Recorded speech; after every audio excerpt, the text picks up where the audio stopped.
Good evening everyone. আজ ইভিনিংয়ে মা আর আমি বেরিয়েছিলাম টুকটাক কিছু কেনাকাটি করার জন্য। আমাদের গলি থেকে বেরিয়ে মেন রাস্তা আসতেই দেখলাম চারিদিকটা অন্ধকার।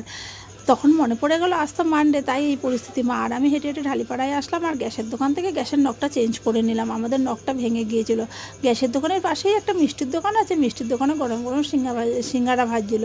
এই সিঙ্গারা দেখে মা আর আমি বললাম কিছু সিঙ্গারা নিয়ে যাই, বাড়িতে সবাই মিলে বসে চাটনি দিয়ে খেতে পারবো।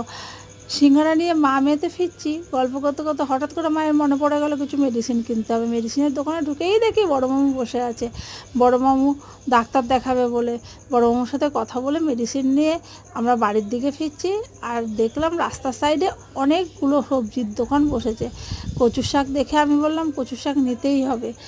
মা কচুর শাক নিল আর বেশ কিছু সবজিও নিল। আজকের দিনটা এইভাবেই কাটিয়ে দিলাম। আর যদি ভিডিওটা তোমাদের ভালো লেগে থাকে, লাইক, কমেন্ট আর শেয়ার করতে একদম ভুলো না কিন্তু।